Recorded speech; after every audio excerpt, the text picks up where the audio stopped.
Okay, I want to take a second and talk about the three principles, okay? And kind of clue you into what they mean, at least my understanding of what they mean and what they mean to me, okay? So the first of the three principles is mind, okay? And mind is basically the energy of life, okay? It's all about the fact that we are alive and that life is ongoing regardless of whether we necessarily have intention for it to or whatever. When we cut ourselves, our body is trying to heal itself. We're constantly trying to live, and that energy is constantly flowing in and all around us.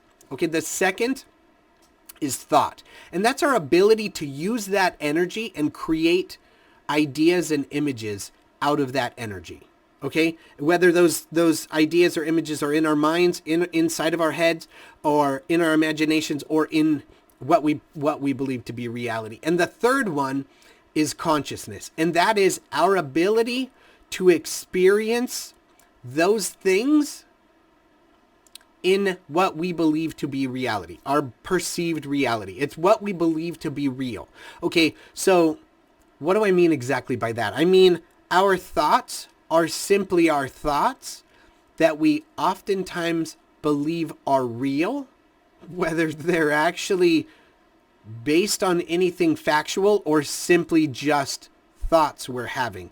Okay, one of the things I like to say is we don't always necessarily have to believe ourselves. We don't have to believe everything we think. Just because we are thinking something doesn't necessarily make it true, okay? Or it doesn't make it factual. And so I'll touch real quick on the difference between true and factual. Factual is it's hard facts. Like it is an actual thing, and something we believe is true for us. And that's often based on our perception of reality. So if we're one example that I oftentimes give is my coffee cup. So I will ask people when it's sitting on the table like this, they're sitting in front of me, I'll tell them, from your perspective, when you look at this cup, what does it look like? And they'll tell me, well, there's some psychologists and so forth standing on the front of the glass, and it's a white glass and it's smooth. And I'll tell them, outstanding. So that's your truth about the glass. Okay, the fact is that there's a handle on the backside, but they don't see that handle. So the fact is there's a handle. The truth is they don't know that there's a handle. So if I asked them, is there a handle? They can't truthfully say yes because they're unaware of the facts, but they are being truthful in telling the truth about the fact that they don't know that there's no handle. So if the difference between being factual and being truthful, or truth and fact, are very, very different. And it's based on our perception and what we can perceive, what we can intake, our interpretation of what reality is. So with that in mind, once you realize that the three principles of mind, thought, and consciousness are in and all about us, and each of us experience them differently, then it allows us to see the fact that reality is, as we know it, is different, even if only slightly, for every single person. So everyone has their own version of perceived reality of what's taking place. Okay, we can also get into more of how that's influenced by basically the filter we use to perceive that reality, but we will get into that a little bit later in another video that's coming up. But when we understand that the three principles are principles, that they are things that everyone experiences, what it does is it frees us up from being locked into the belief that our thinking is concrete, because our thinking isn't anything solid. It is something that is just simply energy that's flowing through us. And so I like to tell people thoughts are very much like a stream. So you've probably heard a stream of thought or stream of consciousness. That stream that's flowing through us, I used to liken it to a little brook, right? A little creek that was a stream, and our thoughts were leaves floating down that little stream. And we could decide which leaf to pick up and focus on. But that didn't mean that there weren't other leaves floating by. And when you tried to clear your mind or your hands, and you would say, oh, I'm going to get rid of all the leaves, whoop, another leaf would instantly float in. So now I like to call streaming, or our our stream of thought, our stream of consciousness, more like streaming TV. Okay, when you stream a channel, or you stream a particular show, something that you're wanting to watch, you can stream it at any particular time you want. And anytime you click to that thing and you start streaming it, it's streaming into your head. So our thoughts are very much like that. If you stop streaming one thought, another one instantly starts playing, right? It's like Netflix on autoplay. One thing stops, boop, the next thing starts. And it also doesn't mean that all around you, other people aren't streaming completely different thoughts at the same exact time. And that all of these thoughts, all of these things that are going on are all happening simultaneously, can be paused, because you've had a thought that you've paused before and then gotten distracted, done something else, and then came back to it and repressed play.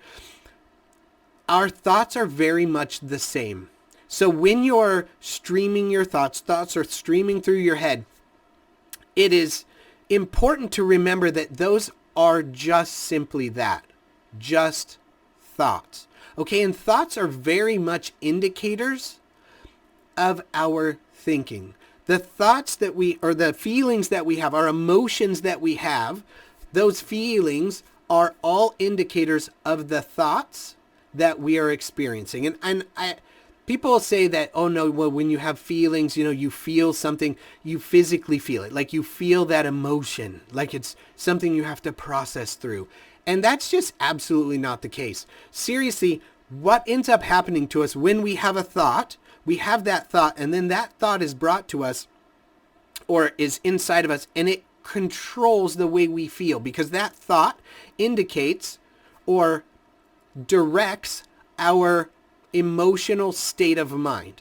Okay, so I say that feelings are states of mind. So our state of mind is based on the thoughts we're thinking at the time. And people arguing, oh no, that's not the way it works for me. Like I get in a feeling and I'm feeling that for a very long time. Yeah, because you don't stop thinking about it for a very long time.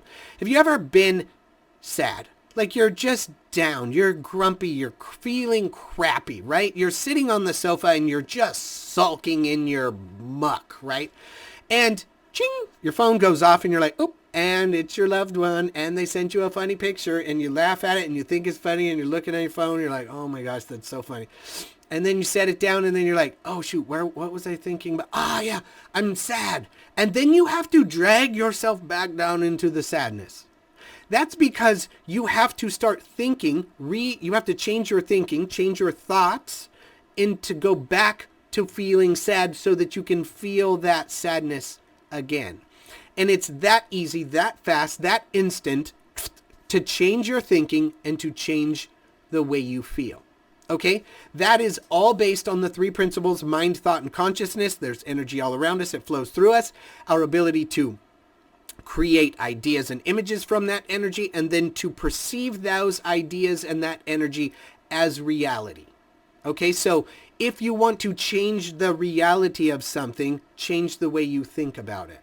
Okay, you've heard the story before about the person who gets cancer and they're like, oh my God, this is a death sentence, and they die 3 months later. And then you've heard about the person who gets cancer and is like, this is a new lease on life. I'm going to live the rest of it differently. And they use that as a positive driving force for the rest of their life, and they end up living years and years and years later. A lot of what we experience is our beliefs about what's happening, and those beliefs bring with them emotional states of mind. Those emotional states of mind carry with them baggage that is usually heavily emotionally laden, and so it makes us feel heavy or feel, right? It makes us feel a certain way. If you want to change the way you feel, change what you're thinking about. And it is seriously as simple as dropping that leaf or changing that channel. If you want to change how you feel, change what you're thinking about. Okay? I'll get into more about how to do that in a future video, so keep watching.